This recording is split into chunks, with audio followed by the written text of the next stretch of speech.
everyone, I'm Raylene from HOA Fight Club. I would like to talk to you today about a Bill of Rights that we should have for any HOA homeowners and condo owners.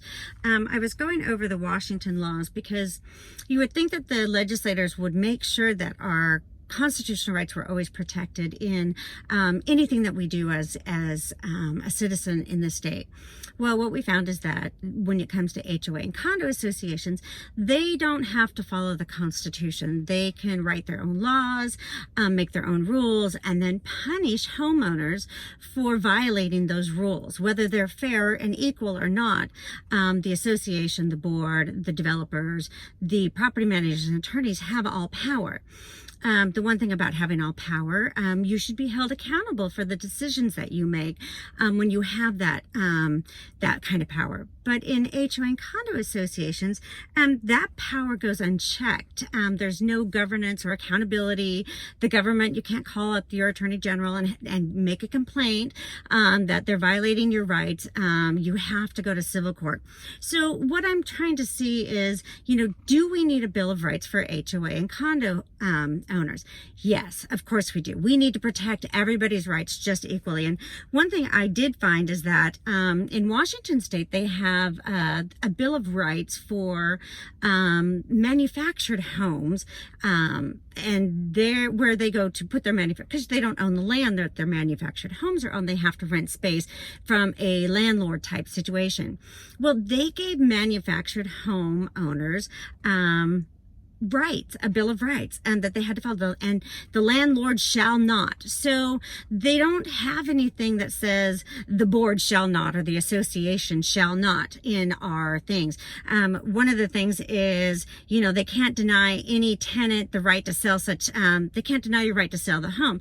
Well, I think in condo associations and some homeowners associations, they can actually tell you that you can't sell your home, or you can sell it to certain people but not others. So there's limitations on who you can sell the homes to, and that really hurts homeowners. You want to have the most buyers that you possibly can when you're selling your home. So limiting us because we're in those associations, it doesn't seem fair that a board should have the right to decline any future home buyers, because that would seem to be discriminatory. Then they have to respect the tenant's freedom of choice in purchasing goods, but may reserve the right to approve or disapprove any exterior structural improvements on a mobile home space provided. So there's already a provided. So, and let's see what the provided is. The door-to-door solicitation in the mobile home park may be restricted in the rental agreement. So just kind of stupid things, but things that add protections for homeowners that are in these situations. Prohibit the distribution of information meetings by the tenants. So they can have meetings, they can contact each other, and the landlord cannot stop that. They shall not. Let's see. They can't prohibit any public official, housing or low-income assistance organizations or candidate for public office from meeting with or distributing information to their tenants. We can't even have people on our properties when you own it. Let me say that again. We own it. So the landlord owns this property and he has rules that he has to follow. But the association and that we own it, but we don't have any rights. So that, again, is really, really lopsided in the law. It's unbalanced.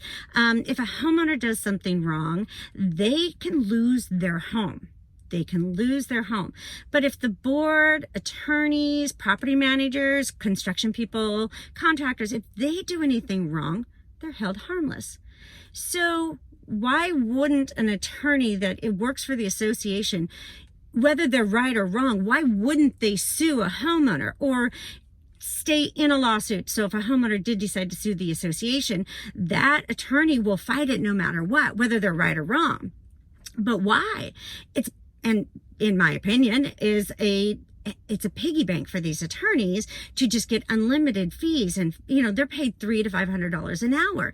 So why do we not have a Bill of Rights for homeowners that live in these associations, that the boards and the association property managers and the attorneys cannot violate. And if they do, they should be punished the same as a homeowner.